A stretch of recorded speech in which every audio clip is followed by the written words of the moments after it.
everyone. Welcome back to the FTEN X Academy. You are on the Round Pegs Square Holes podcast, heard exclusively here first.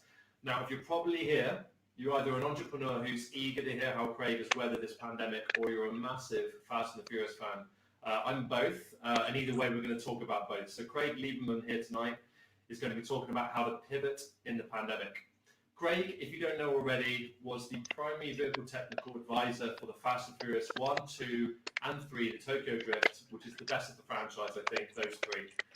He grew up loving cars, and after many years and roles inside the automotive aftermarket industry, this ultimately landed him a position with Universal Pictures in 2000. He leveraged the relationship to help further various side ventures. And after helping others build their dream, Craig stuck out on his own and started building his own business. And over his 30 years in marketing, he had to reinvent himself multiple times to adapt to new technologies. Today, Craig's work-life balance is both satisfying and rewarding, with e-commerce being his biggest passion. So in this talk, Craig will discuss the lessons from the e-commerce crash in 2009, implementing them, and how he's diversified. So Craig, it's an absolute pleasure to have you join us. How are you, mate? I'm great. How are you? Good to be here. Yeah, good. So tell us how everything's going. I mean, you know, it's COVID. We just left the pandemic. How's everything gone? Well, Americans, we think we're all special. So there's a big debate about whether or not we should wear masks in this country. Right. And, you know, because a lot of people just say, well, I don't need to do it because it's all fraud, blah, blah. You've got the tinfoil hat wearers and all that kind of stuff. But for the most part, people are wearing masks, right? But people are trying to politicize it and all that. Most people are wearing masks. They have taken precautions. A lot of things are still shut down. Schools are shut down and all that kind of stuff. So parents are freaking out, rightfully so. And beyond that, it's just the new norm. You walk into a grocery store and people are wearing masks and 6 feet apart. And, you know, we were living the quarantine lifestyle for a while. But as my wife puts it, she says, we never go out anyway, so we've been living the quarantine lifestyle for the last 3 years anyway. So no big adjustment. So you've not really had to adjust at all, have you? It's just like you've not noticed a change at all. No, and she wears a mask every night, every time I go to bed. So that's just so she doesn't have to see my ugly face at night. But that's a whole other story. Amazing. So I mean, I gave a little intro, I think, about you and kind of where you are now. But I'd love to know the story about kind of like everything, you know, from where you started, why you got into cars. So give us a little walkthrough to, I guess, from when you started to now, if you can, if that's possible. I'll be brief. So the first car that I saw was a little Batmobile from the 1960s TV show. And, you know, back then you only had a few channels. So I was watching Batman on TV and I said, someday I'm going to own a car with a TV on the dash. Right. So that stuck in my head, and buttons on the steering wheel because I watched Speed Racer. My parents, unfortunately, couldn't care less about cars. My stepmom, God bless her, she's British. She's a Liverpudlian, a Scouser, right? And she married my dad and inherited us, the two boys, my brother and myself, when she was very young, 24 years old. So she just kind of let me do what I was going to do. My father always questioned why I had to play with cars. I did it anyway. By the time I was 21 years old, I had already gone through 8 different cars.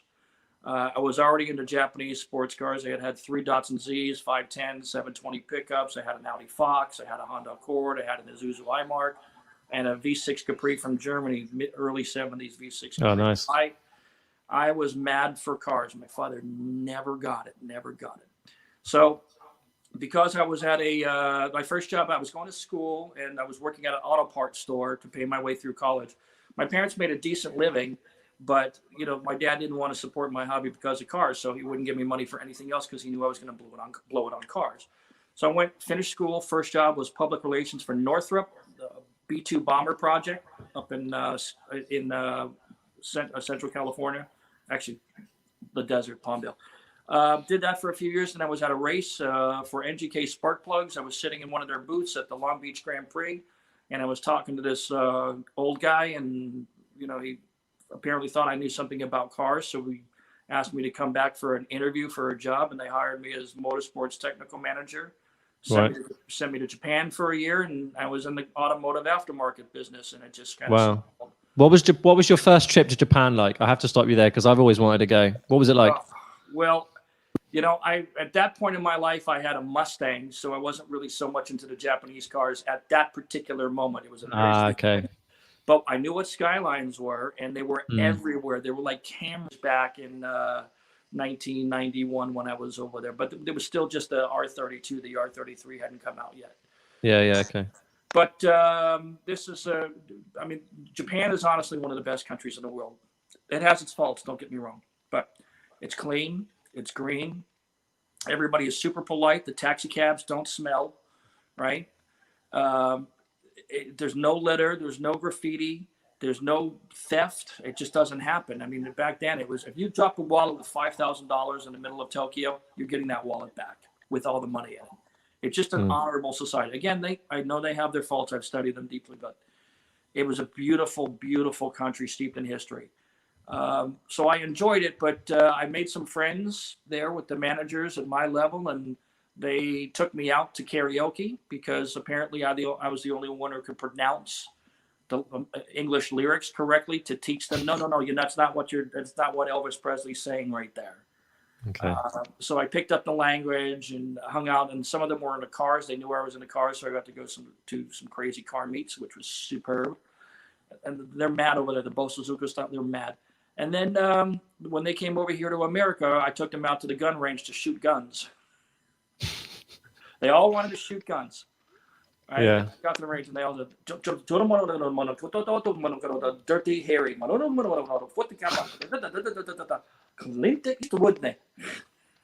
So funny. I think it's so stereotypical. When you go to America, you have to fire off a few rounds.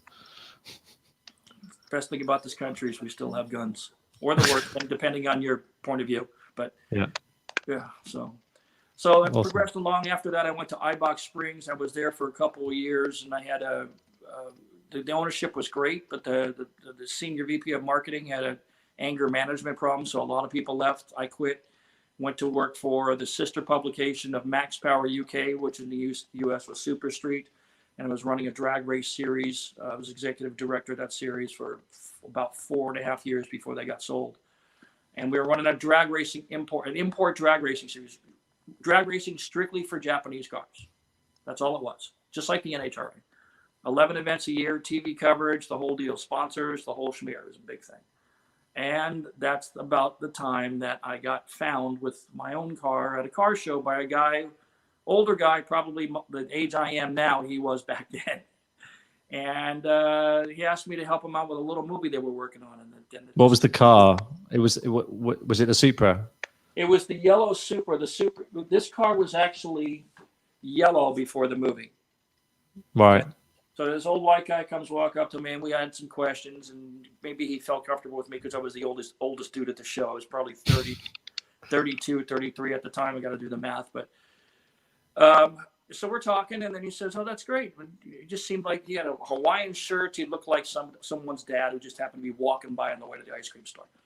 And then I get a call 2 days later at my desk, and this guy says, I was at this car show, and we're working on this little movie and so forth. I said, that's really weird. This is the second guy calling me about this same movie. So he comes to my office, drops down a script, hands me $100 bill. We go to lunch over at Delmonico's in Beverly, Wilshire. And he says, we want your input on this script. And I said, okay, I'll do it. Come back to my office. He says, and if you can help us find some cars. I saw this bright yellow Supra at the show the other day. We're looking for cars like that. I said, well, coincidentally, I just happen to have it downstairs in the garage. He says, why do you have it? I said, it happens to be my car. And then I don't think he put two and two together. Maybe all of us white people look alike. I don't know, but whatever. His name was David Martyr. He's still a good friend to this day. Yeah. And he invited me up to Universal and brought the car up there.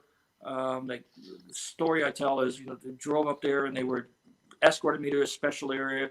And Vin Diesel and Paul Walker and the directors and producers and scriptwriters all came downstairs from the office building, looked at the car, decided right then and there they were going to use it in the movie, hired me as technical advisor on the spot, and the rest is history. What are the cast like? What were the cast like? Yeah, like, are they anything like we would probably imagine they are like, or are they all very different to their characters? Well, the few that I met and had any kind of interaction with, Paul Walker, I traveled with him after Fast and Furious when I actually traveled with him. Universal sent us on tour to go to different car shows and promote the movie. He was a very down-to-earth, cool car guy. I'd see him at track events over the year. I wasn't a buddy. I'm not a star chaser. It's just never been my thing. But he was a cool guy. We'd see each other at a race event and so forth, and we talk. I did some filming with him for car stuff. I posted a video on my YouTube now 11 years ago or something, him driving around the track. Vin Diesel was an odd bird, man. At the press junket after the movie film, he came out with his bodybuilder buddy. He was like, "Hey, man, you want to feel some muscles? You can feel these muscles." I'm like, that's odd question to ask. Just some random dude sitting on the side over there. I said, no, I think I'm good. It was just a weird, but he was very nice to me. He didn't have to be. He was very nice. Michelle Rodriguez, very nice. Jordana Brewster. They were all pretty nice in the first movie. Not so much in the second movie. Well, the cast was a bit different for the second, wasn't it? Yeah, it was different. I mean, Paul was still there, so I got to hang out with Paul. But Tyrese, man, that guy's a character. I love him on camera, but I don't feel like he's acting because he's pretty much the same way when the cameras are off. He's just what's the word I'm looking for? Kang has a word for those kind of people, and I think the word is called gifted, which I interpret to mean, a little less. What's the word I'm looking for? Not very sensitive to feelings, kind of thing. You know what I mean? They're just kind of direct and don't. The kind of people that would get mad at a waiter. Let's put it that way. Right. Well, we actually had the pleasure of working him. He came out, I think, to the UE. I think about 3 years ago. We did something for Hello magazine. He didn't like selfies too much. He wanted a professional photographer there, so we were hired just to kind of follow him around a little bit. But yeah, he loves the place here. I mean, you've not been to Dubai, have you? I have not. No, well, I'm sure there's always time for that at some point. I mean, you'd have to the car crazy out here. Everyone absolutely there's a big Japanese import scene here as well. You can actually get a lot of classics imported over. A lot of them are driving them around. You see 240Zs everywhere and Skylines and all kinds of stuff. Yeah, I know very well that the guys in the Middle East, the Saudi guys as well, they're all in the cars. I mean, we all see the YouTube videos. I have friends who've been over there. I have friends who connect with me through Instagram or Facebook, and so you show me the pictures of their projects and so forth. They're car crazy. It's a great culture. Well, I mean, you've got some of the best supercars on the planet here as well. And I mean, people have this mixed opinion that you can drive really fast here, but there's speed cameras everywhere, so it's very hard. But there's some amazing roads, to be fair. There's this one road that we did a shoot with Will Smith. It was about a couple of years ago now, Jebel Jace Mountain. And it was amazing. We managed to show it was like a 2-gay road. I mean, for drifters, it would have been fantastic, so I mean, going all the way up it. I'll have to send you the video later. Wait, there's a mountain in Dubai? Yeah, so Dubai is not just all desert and flat land. There's it's surrounded by mountains that are joined to Oman. I know. So yeah, there's a lot of really good. It's not just all straight lines. Right. That, I think most Americans think that it is. It's just desert and then a beach. And that's it. Yeah. Well, I'm sure you'll have the pleasure of coming here sometime soon. I'm sure. So I mean, before we steer away from Fast and Furious, no pun intended there, but because I've still got some questions around it. I need to thank you because I think I read somewhere, and I don't know if this is true, but weren't they planning on choosing the car to star in Fast and the Furious as a Dodge Neon instead of a Skyline? Is that right? Yeah. So the story I tell. We're picking cars for Too Fast, Too Furious. I sit in a room with all these VPs and all these people who are in charge of production and everything. John Singleton's 2 seats down this way. David Martyr is to my right. Ted Mosier is somewhere in there. These are all the big people. So we're going around the table. I'm technical advisor for Too Fast, Too Furious, and they're having this discussion. Okay, this lady's like, okay, well, we've solidified a deal with Dodge, and they're going to loan us their new, which was not out yet, a car called the Dodge Neon SRT4. I already knew what it was all about. It's a turbocharged 4-cylinder, 2.0 liter. In America, the Dodge Neon is strictly a rental car. If you buy one, it's disposable. If you buy one on purpose, you're going to have to use it as a disposable car because they were not great cars. Right. Anyway, so I'm riding in my seat, and John Singleton is looking down. And he notices me kind of just moving around in my seat, having some kind of emotional reaction. And he says, "Lieberman, you got something to say?" I said, "No, sir, I'll wait my turn." He goes, No, I don't want no booty ass shit in my movie. If this is going to be booty ass shit, I need to know. That's what we're paying you for. And I said, well, in my humble opinion, you can put lipstick on a pig, but it's still a pig. And the woman who had spent the last 9 months of her life putting together this multi-million-dollar marketing deal with Dodge said, are you telling us not to use a Dodge Neon and turn down $12 million or whatever the number was? I said, I'm not telling you that. You asked me about authenticity. What I'm telling you is that if people see that movie and you take them out of a sports car and put them in a Neon SRT4, A, you're going to be viewed as a sellout, and no car guy is going to take this movie seriously. And frankly, you're already on thin ice with some of the stuff that's written in the script. Yeah, I know. And I called my wife at the time on the way home. I said, I'm fucking fired from this movie. I'm telling you right now, they're going to fire me. She goes, why? And I told her the story. And she goes, and then I got after that, I got like 5 phone calls in a row from other people on the production team and said, we're so proud of you, man. That's fucking great. You did that because they were actually going to do that. You were the only person to have balls enough to tell them that. And I said, so am I fired? No, you're not fired. So we dodged a bullet.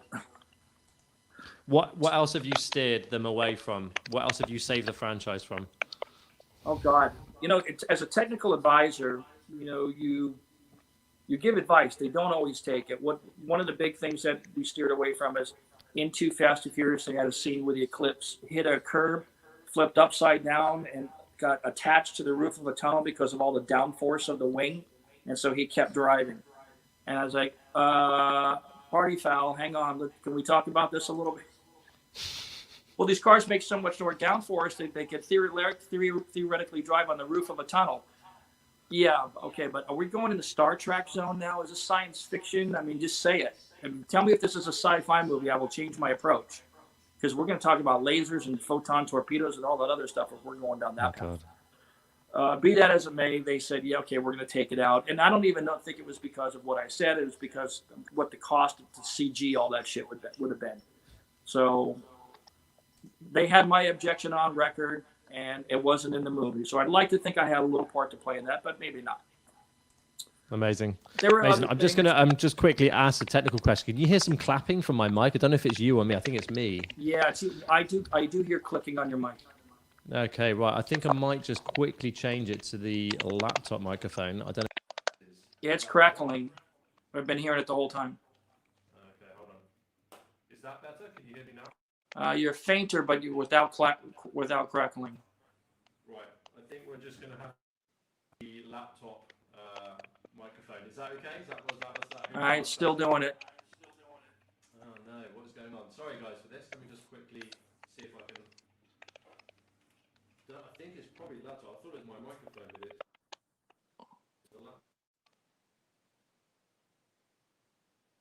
Bear with me 2 seconds. There we go. I'll pop this on. Is that better? We'll have to work with it, unfortunately. No worries. We'll work with it. No worries. I can deal We'll work with it. It's all good. They want to hear you talk anyway, not me. So that's a good thing. So tell us a little bit how you got into the business that you are in now. So you're focused in digital marketing, is that right? Right. So what happened was I went to school for marketing. Okay. I started off in film and television, but I didn't like it after a mentor had told me the only way you're really going to get into film and television is take really crummy jobs for a long time and hope that you know the right people to move you out. That's just the way it was. And I said, yeah, I just don't believe in that kind of, it's not what you know, it's who you know. I feel that you have to have some kind of skill. And then, I took a self-assessment. I said, well, I feel like I have some talent, but maybe I'm not the most talented guy in the world. So maybe I should think about something else. So I figured a business and marketing in particular, because I seemed to be good with talking. My teachers always told me that I was a good orator and that I was able to write a good story, and that maybe that would be a good thing for me. And so I started pursuing that, went down that path. Now, I was going to school. They didn't have the words digital and marketing in the same phrase. They didn't have the phrases, the words social media in the same sentence. It just didn't exist. It just did not exist. Back then, you buy an ad in a magazine and then hope that somebody sees your ad and then calls the phone number. But if the phone rings and you only have one phone number, was that lead generated by this magazine ad or another magazine ad or another magazine? You don't know. No way knowing. So people started getting crazy or smart and putting in different phone numbers for each magazine or different extensions so they could track it. And they thought that was all sophisticated, right? Right. So when I finished school and I went to work for NGK and I came back, by 1992, I was seated at a marketing desk. And sitting at that desk, we were managing an ad agency. We had a PR department and all of it, and we were doing our own brochures and catalogs. So in addition to writing brochures and sales literature and all that other stuff, I fell into the marketing role. And working with these ad agencies, we're spending 20% of our spend just to pay their fee for them to come up with ads. And I'm like, it's a freaking spark plug, for Christ's sake, right? I mean, what are you going to say? Right? Yeah. So we had to be clever. We had to talk about our racing history and our OEM status and all that kind of stuff. But I learned a lot. I learned a lot about how poor print advertising really was, how to measure the reach of television advertising, how to measure the reach of radio advertising, all those old school things that you need. They teach you the 4 Ps in school for marketing, but now it's completely different. By 1999, actually it was 2000, when managing the NYRA series, the drag race series, we had multiple magazines in-house. They sat on the same floor. The editors and photographers sat down the hall from me. So we would go to an event. I would write the story. The photographers would write or give us the pictures. And 4 months later, the magazine would hit the newsstands. Right? So this happened. I come home on a Sunday. I write the story on Monday. And 4 months later, the story is published. Monday afternoon, all the pictures from the event are already posted online. The internet had come around. And the stories are there, written by 5 or 6 different journalists from different points of view, from different parts of the country, replete with photos. And I said to myself, print is dead. It's just a matter of time. There's no way they can compete. I had meeting after meeting with the heads and saying at the company at Peterson Publishing, which had just been bought and was in the process of negotiating another sale with EMAP. I said, if you guys don't start vertically integrating your stuff, where you're selling, one salesperson walks into Joe Blow auto stores and says, you can buy magazine ads, editorial, internet ads, and television, because we own Motor Trend TV, among others, at that time. If you don't put that into a vertical stack, you're done. It's just a matter of time. You're going to get creamed by the competition. And that's what happened. 2 years later, the whole thing folded. So you've actually been floating around the automotive industry for a while. You've worked at Eibach as well. Where else have you worked? Eibach Springs. So it was NGK, Eibach Springs, NYRA Peterson. Then I started a Nopi Drag Race Association for Nopi Parts, which was a big retailer and onliner down in Atlanta, Georgia.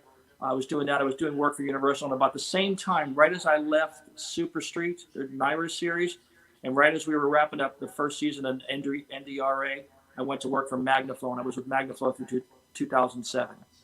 And then after that, I was working for ad agencies. I worked for 2 different ad agencies for, all the way up until about 2013, I think it was.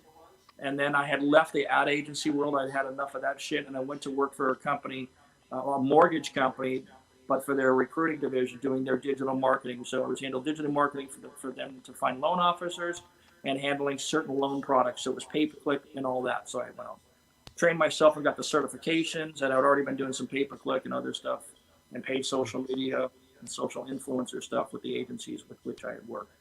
So the agencies were, the only fun part was when I was still working with automotive stuff, working with Lexus, Toyota, Honda, and Mazda in the agencies. So I was still kind of car-centric. But the mortgage thing had nothing to do with cars, but everything to do with digital marketing. And then Are you car-centric now still? Sorry? Are you car-centric now? Of the clients that we have, 2016, I took over this division here for Imagine8 Media, and the car stuff that we have, let me think how many car clients we have. We have 2 exactly. We're dealing with attorneys, rehab centers, pediatricians, a hair care product, and a furniture company. That's what's under our umbrella right now. Okay. I have a bunch of small ones, but those are the big ones. Oh, I'm kind of curious because, we're also in content creation, and still to this day, we get people still resilient to investing in content and investing in digital marketing. So you've been battling with this since it first came about. Are you noticing that trend still where you are in the US? Because it's certainly still around here in Dubai. I'm not sure, if that's because it's a little bit further behind. But what's your thoughts on that? So, it's not even a thought really. It's just math at this point. SEO, you're talking about organic search, right? So, Google gives you the recipe. They basically say they want 1,000 to 1,500 words per page, right? And a lot of people get caught up with this. Well, I want my website to look pretty, and I want this picture here and that picture there, and they don't leave any room for content. It's not just a question of writing content; it's writing keyword-focused content. Now, if you're in a competitive business and you're not doing that, you're in deep trouble. And if you want a good example, take a look at any attorney's website anywhere.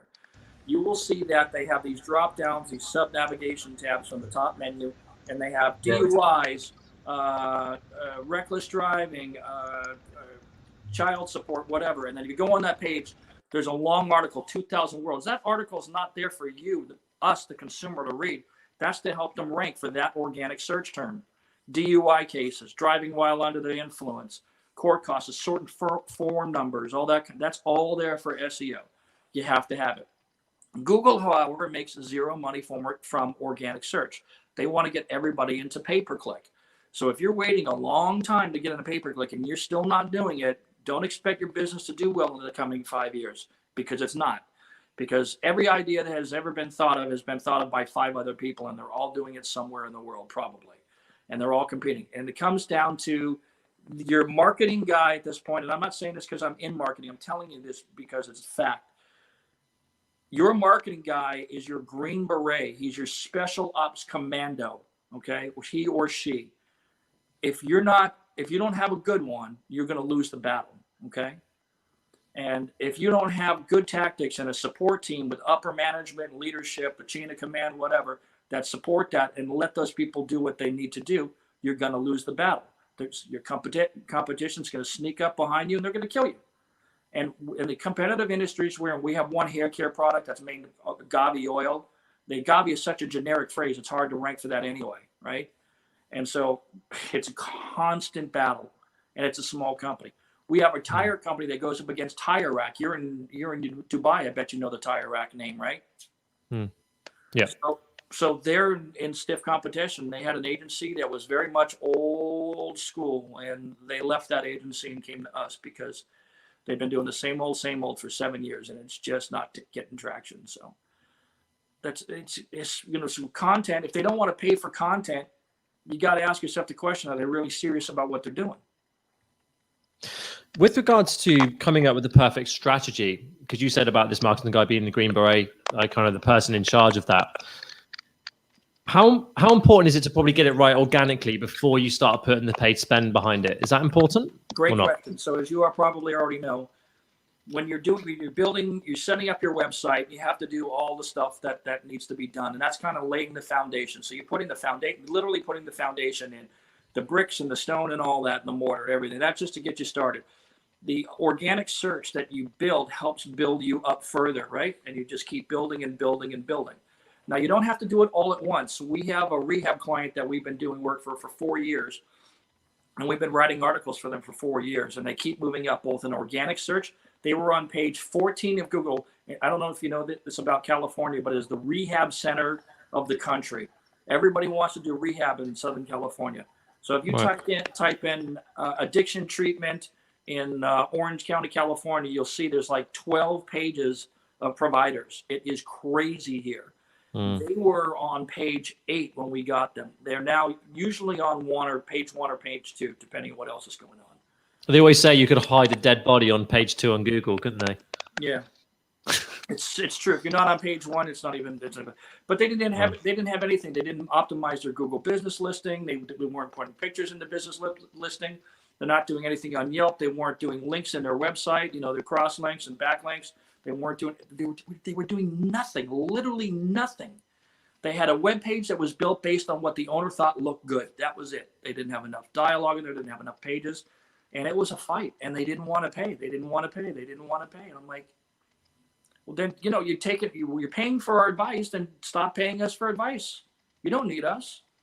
And then we had that coming to Jesus meeting, and then we went on for another 3.5 years with those guys.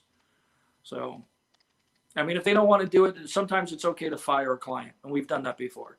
If we're giving you advice and you're not taking advice, then there's no point. Ethically, there's no point we can keep taking your money because you're just not doing it. If you're taking one thing out of 10, that's not enough. If you're taking 6 things out of 10, okay, well, you're not going to take everything. We get it. We understand it. But if you're taking one of our recommendations out of 10, then this relationship is not a two-way relationship.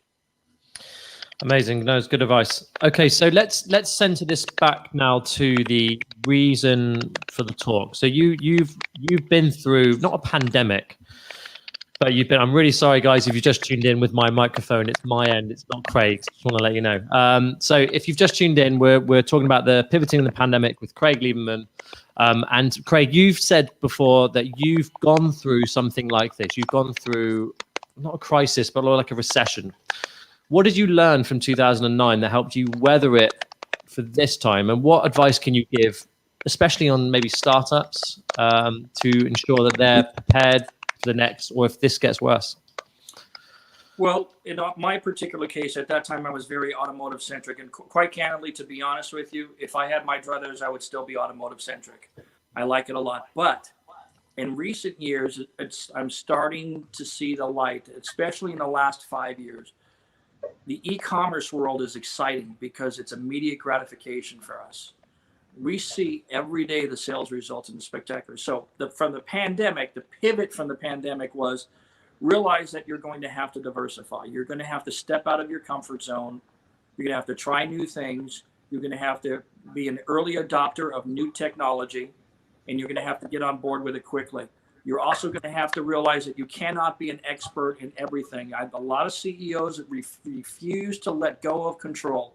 That is suicide. George Patton didn't stand in front of up on a turret of his M4 Sherman and ride through Germany at the head of the convoy. He was a little ways back giving the command, but he knew he had good people at the front. I hate to keep using battle scenarios, but I'm a World War II guy, so we didn't serve in World War II for anybody who thinks I'm that old, but I'm just a World War II. But pivoting is important, and understanding that you can't be an expert in everything. Find the expert, get them in there. Even if you don't have to hire them per se, pay them as a consultant for several months to develop an internal team, right? Teach them to get that consultant in there. Teach your people the best practices. We're doing that with the client right now. They can't afford to hire us right now, but we have a relationship with their marketing person because she's a good person and she used to work for my wife. And so we want to help them, and hopefully we're going to get their business. But right now, we're going in there as consultants and educating their marketing team to get them up to speed. They literally know nothing about marketing, zero. It's a nonprofit. They know nothing. Pivot, get the right people in there, teach you the things that you don't already know, get on board quickly, and spend money on advertising. It's called pay-per-click. Never before in the history of man have we been in the situation that we are in today. And by that, I mean, you can spend $1 on advertising and you will know exactly how much you get back. Exactly. There's no guesswork. It's not magazine stuff. It's not nighttime TV. It's not infomercials. You know exactly what you're getting back. So if I tell you, you give me $1 and I'll give you back $2, would you say no? Of course not. You'd be stupid. If I tell you that you give me $1 and I'm going to give you on average $6 or $9, would you say no? No. Of course you wouldn't say no. You give me $6 or give me $1 and I'll give you $6 to $9 back. Of course you're not going to say no. Open your goddamn wallet. Spend some money. Try it. You don't have to jump in right away with full guns blazing. You jump in. Usually our clients jump in small. With the pay-per-click purchase, they're spending just a few $100s to a couple $1,000s initially. It takes about 2 weeks, as you know, with pay-per-click for Google to start to rank the ads and all that, and then you go in. And all the tactics that we use are built around a client's budget. There's some clients that they want to sell everything in the first 15 days of the month. And so we run their budget for the first 15 days for advertising. There's some that want their competitors' budget to run out the first 15 days of the month, and then they scale back, which a lot of big companies do. They jump in on the 16th of the month, and they can bid less for more results because their competitors have now pulled back their advertising. It's just all tactics. So it's all secret sauce. Digital assets are the way forward, basically. It absolutely is. What's the scary part about all this is that Google doesn't tell anybody their formula. So, and probably rightfully so, it's secret sauce. I get it. But you just got to keep on top of it. And if you don't have somebody, it's like looking at your stock portfolio. You're looking at it daily. If you're a day trader, you're looking at it daily, right? You got to see the trends. You got to be able to identify these trends early. And the same thing with pay-per-click, and you've got to see what's going on. There are a lot of agencies that take your money and then they look at it once a week and then they make some recommendations. And by the time you've implemented the changes that they recommended, that trend has already passed and something else has come on because buying habits change. COVID is a perfect example. Looked like we were going to open up, sales went up. Looked like we were going to close the country, and we did. Sales went down in most cases.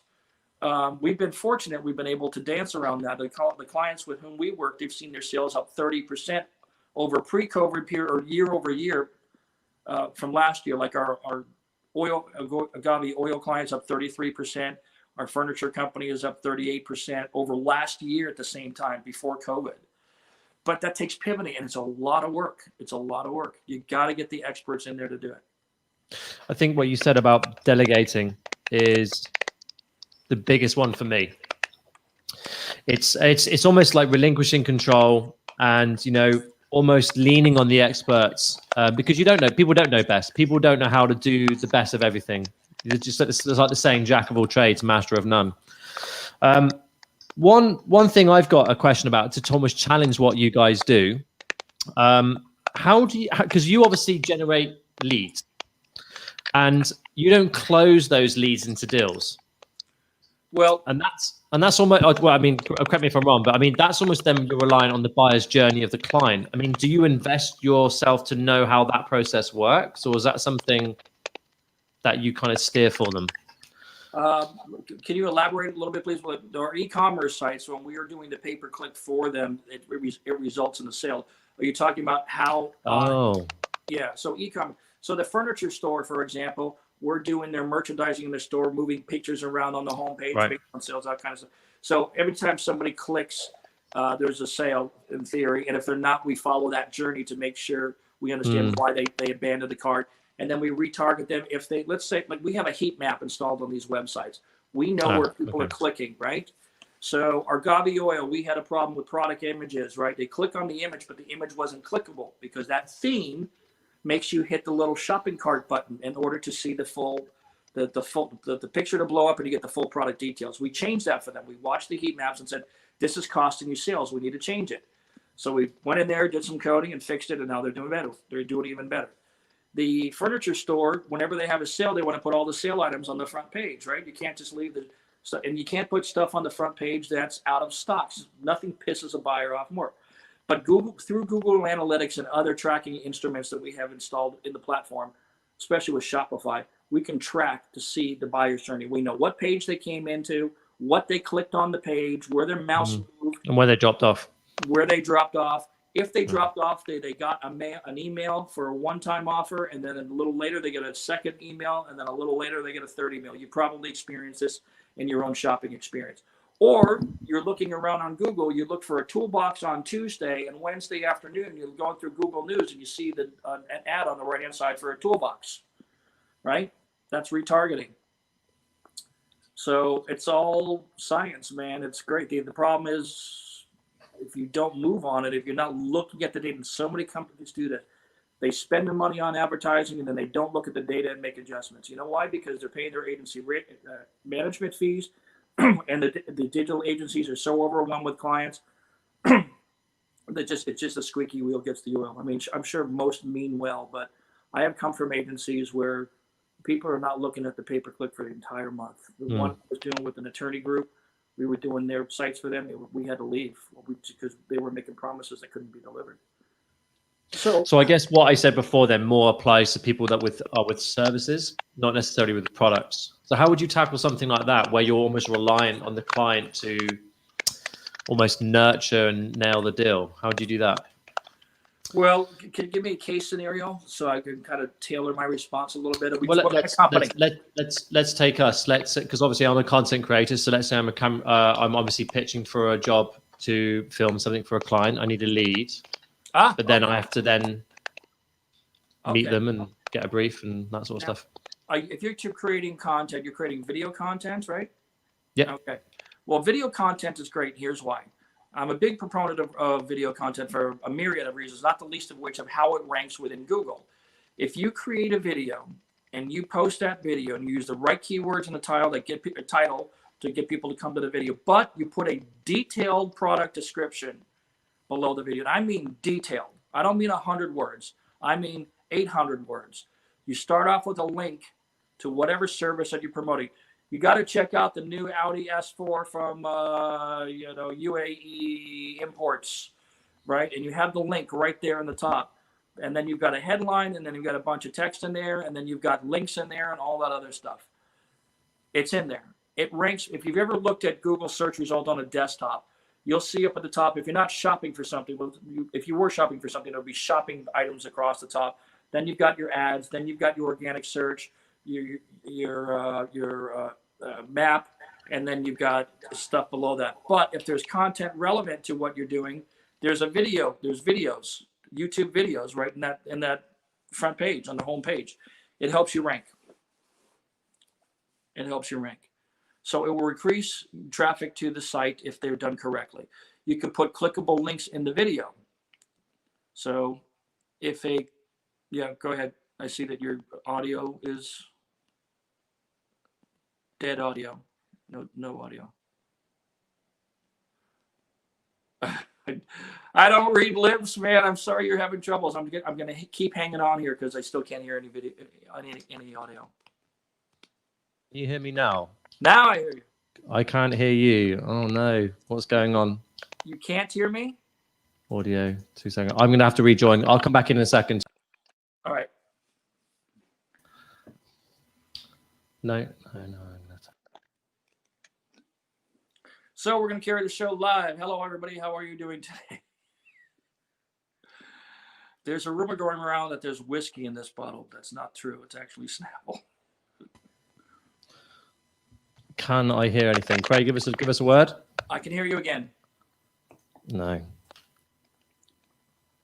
You don't hear me? There we go. I got you back. Goodness me. Brilliant, mate. Sorry. I tell you what, I've never had this before, and it happens with you, Craig. I don't know. It's either me or you. You're cursing me. I think it's you, mate. I don't know. I apologize.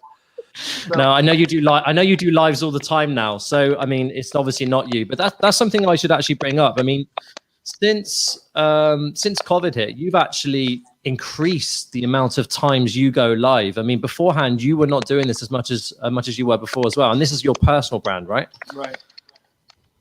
So I started doing it more because the questions I were getting, people just want content. We're talking about Fast and Furious content for those who are just joining or wondering what content I'm talking about. So, like my little Instagram channel, it's got 100,000 something subscribers, whatever. And my YouTube just hit 100,000 subscribers. So people want content. There's a want and a need for it.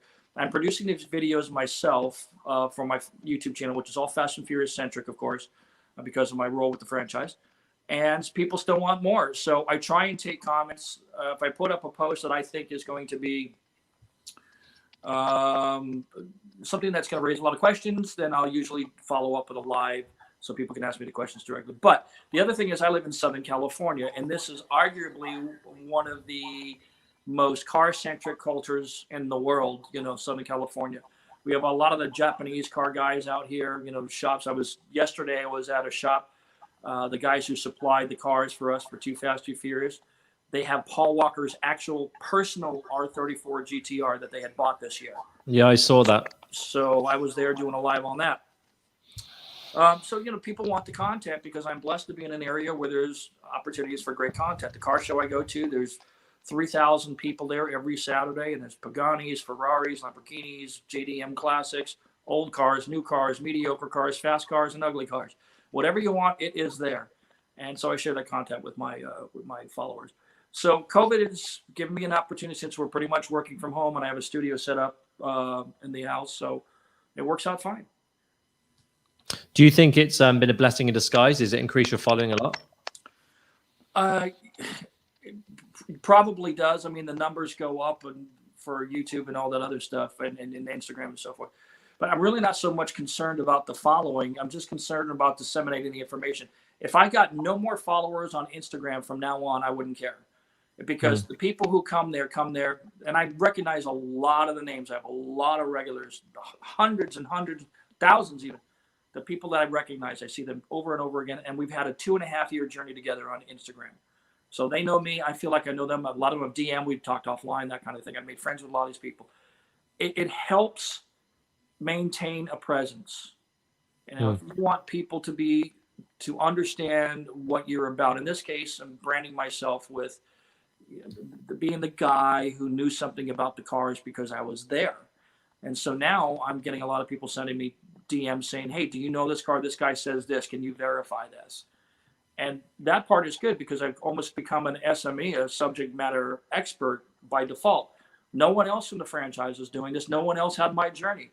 They worked on one small part of the movie and then they were gone. I worked on there from pre-production, production, script discussion, getting the cars, building the cars, post-production, all that. So I have a lot of stories to tell. So again, it goes back to diversification. If people want something and you can provide a unique service in some way, then you'd be foolish not to do it. And I do make money from it technically. I mean, my YouTube videos do make money. I mean, it's not enough to, pay the mortgage or go out and start buying McLaren's cash, but maybe someday. But I enjoy it, so I would be doing it anyway. Makes you just like, if anyone who isn't following and pursuing their passion, they should, because I mean, it's what keeps it going, right? People know. It depends on what the passion is. I mean, my experience in life has taught me that just because you don't like it doesn't mean someone else can't make a living at it. Because I would never go bass fishing. I'm just not a fisherman. I don't want to clean them. I can go down to the store and get fish and chips. I don't need to go out and get my own fish and clean it and all that other stuff. But there are people I know make a very good living just doing fishing. Great. I didn't know you had fish and chips in the US, to be honest. Well, we have what we call fish and chips. I just had some the other night. It's not good. we better go to some questions because we've got some. Sorry, go on. You would say something. I was to say Britain's second contribution to the world: fish and chips. There we go. Do you know what? I miss it. I mean, I haven't had a proper fish and chips in years. I'll be honest. Not a proper English one anyway. So let's go to some questions. So we've got Sanjid Mogul here saying, I was curious which direction is the JDM car scene heading in the US. We're looking to expand exports. So it'd be great to go with you. I think Saj is an importer of Japanese cars in the UK. So yeah, we'll get to get your thoughts on that. All right, Sajid, here's my recommendation. Buy up every R34 GTR you can get your hands on. I mean, every single one. We know there were only 11,000 made. People are wet over this car, and prices are already going up. So leverage what you can and buy R34s. R33s, nobody really cares about in this country. Datsun 240Zs from the early 70s are good cars. Datsun 510s from the early 70s are good ones, but they have a smaller following. The FD3 RS7 or RX7 is starting to climb in value, so if you want to get on board early, that would be a good one. 3000 GT never caught on. The GTO never caught on in this country, really. But if you have a good clean one, maybe. That's if you're going to start exporting them to the United States. That's really it. I mean, America's finicky, but the R34s are going to be in demand here. Okay, awesome. I mean, I'm a big fan of the car. I think Saj actually owned an R34 in the it was a nurse spec one, I think. The one that was green. So I think he had one of those, but he sold that years ago, and I know he regrets it. So yeah, they're getting pricey. So another question. So Sabrina says, did you choose to have Letty drive? I think she means the S14 in Fast and Furious 1. It's become my dream car since seeing the movie. We had several options for those cars. If I did a video on this, but basically we had a very small budget for the first movie. So I think it was $1 million or $2 million total for all the cars, parts, accessories, gasoline, tires, spares, everything. So we had to pick something that wasn't $50,000 to buy new. Like I wanted E46 M3s in there, which were just about to come out, but they were too expensive. So there were a lot of cars discussed for Letty. An S14 was one. There was a AE86, the Hachiroku Corolla was discussed. I have to look at my notes. But ultimately what it came down to is Universal, when they hired me, they had me put together casting calls for the cars. So every Friday I would they'd say, I want to look at Honda Acura Integras today. So I called everybody I knew. This was before Facebook, before Instagram, before YouTube, before TikTok, before Snap It or whatever it is, what is that, Snapchat. Before that, so I had to use a phone, like a phone in a house with a wire. Oh dear. That was rough. Call these people up. Hey, bring everybody you know with the 240SX to Universal Studios at this address Friday at 11 a.m. The producers would walk the lot and say, "We like that one," and that's how it got picked. That must sounds like a lot of fun, if I'm honest. It was torture because all my friends were crying and bitching. "Oh, my car needs to be in a movie. It's the best car ever. It's great. It's going to be in a movie." I did what I could. Of course. Do you think they chose well? Yeah, the Jetta wasn't my first choice. That was supposed to be an E36 or an E46 M3. And then the son of a bitch, who's a good friend of mine, I had to talk him into it. He turned us down 3 times. The producers really wanted the car, and he turned them down 3 times. And that's the Jetta, the white Jetta that Jesse drove in the movie. And now that car is famous. And yeah, I agree with most of their decisions. They took my Maxima, which I thought was a terrible. The blue Maxima was also mine for Vince, which I thought it was a bad choice. But we were out of time. We just needed a car. It was only in a couple of scenes, so it didn't matter. But Too Fast, Too Furious, yeah, it was a different game. We can pretty much get what we wanted at that point. So it was a different ball game. Yeah. Sad just said, yeah, good point. The 34 is already crazy money. I know they are. They've gone up so much in the last 10 years. It's insane. One question here. Where you are today is obviously due to the fact that you've invested in relationships. I'd love some advice from you on how to nurture and benefit from relationships. I think maybe that's with regards to the movie. I'm not sure, but what's your thoughts there? Well, I'm probably not the best person to ask that question because I believe in a couple of things. You have to. I've been blessed. If I have one gift only, I would have to say it's my ability to spot a fraud. Okay, I distance myself from people who. Let me put it in a different way. If you have know a person who's friends with everyone, you probably want to stay away from that person. Okay. Right. Because that person is a coattail rider. 9 times out of 10, they are a coattail rider, and they will swing with the wind. They will never stand for anything, which means they stand for nothing. Okay, I have a lot of people that used to be in my circle that I know like that, and every time I suspect that they're just talking shit, they're talking shit because they just want to please the person they're sitting with, right? When they're sitting with you, they tell you one thing. When they're sitting with somebody else, they tell them another thing.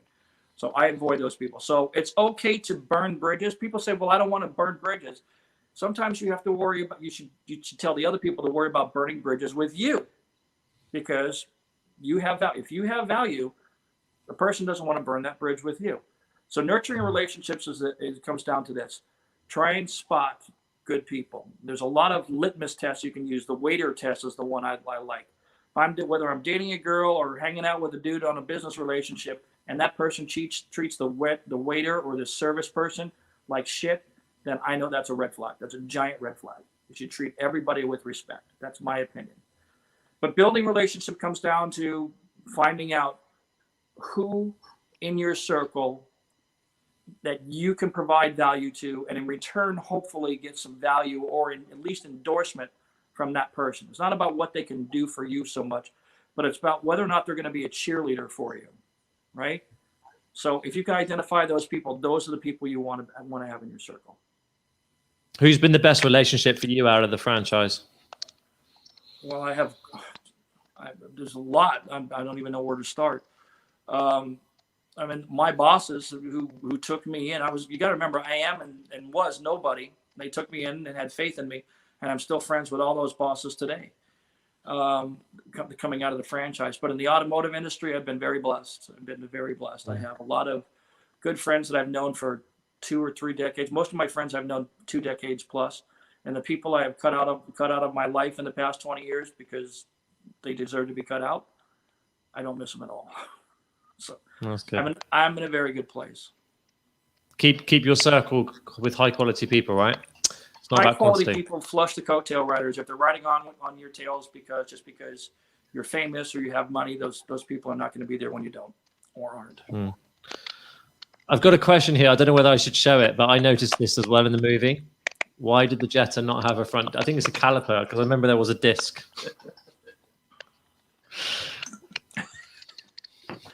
That's a great. I'm laughing because it's one of the most asked questions.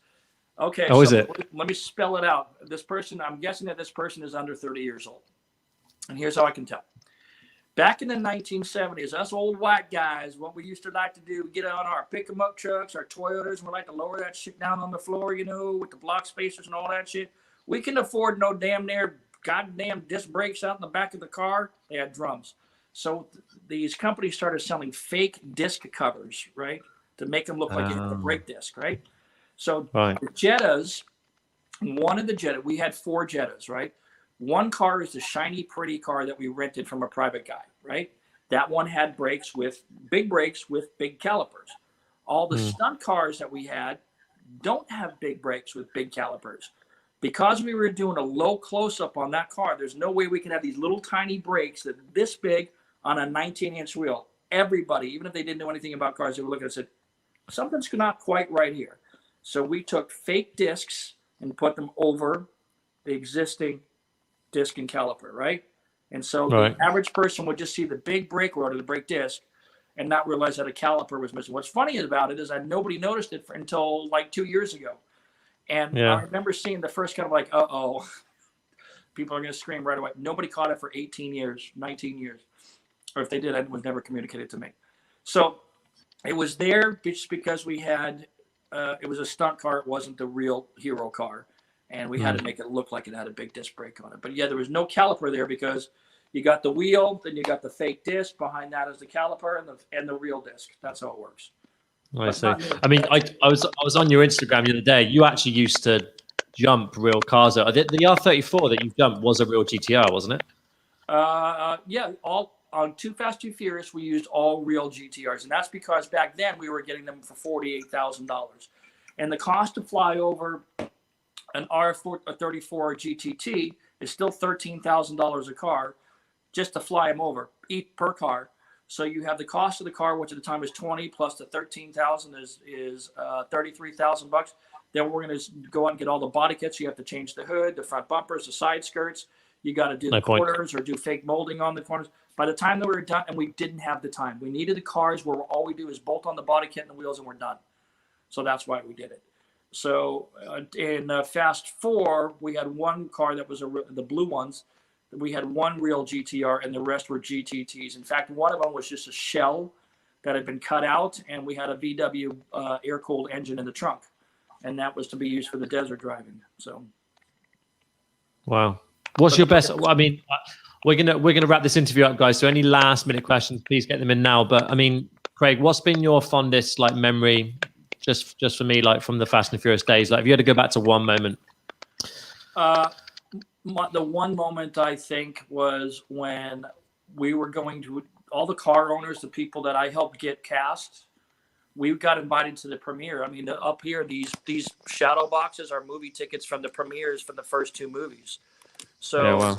So I think my favorite memory was seeing the looks on my friends' faces, because they were all friends, still are, when we walked the red carpet with the stars, because we're nobody. Walked the red carpet and sat down in the theater with the press and the movie stars. And then we got to go to the after party. So that was a pretty good day. I'd like to have gone to that after party. It was a hoot. It was memorable. Craig, thankfully, I have all these photos. Well, I mean, like I said at the beginning of this talk, you've lived the life of many. I think it's amazing to hear all your stories. I could talk to you for hours. I'm really sorry for the mic, by the way. I know it's been a bit frustrating, but I mean, fantastic having you on, mate. It's been an absolute pleasure, and great to get so much advice from you with regards to how to weather and where to be investing your money at the minute. It's been really, really insightful. Keep doing what you're doing. Huge fan. How can everyone get in touch with you? You can find me through Instagram, Craig Lieberman _42. You can Google search me. I come up with Google search. Just Craig Lieberman. My name is in the bottom here. I have a website, fastandfuriousfacts.com, which is car-related stuff. My company's called Imaginate Media. So, but if you want to just DM me on Instagram, and that's fine, we can connect. I'll give you my email directly. And if you need help with anything, let me know.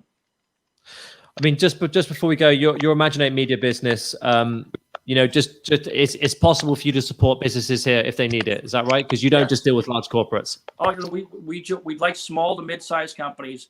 from $500,000 to say $5 million in business. People are getting started, very hands-on stuff. So we like that. Amazing. Right, guys. So I'm going to pop some extra details in the comment box below after this video. Any questions? Craig just told you where to go. Thank you again, Craig. It's been an absolute pleasure. Thank you, Tim.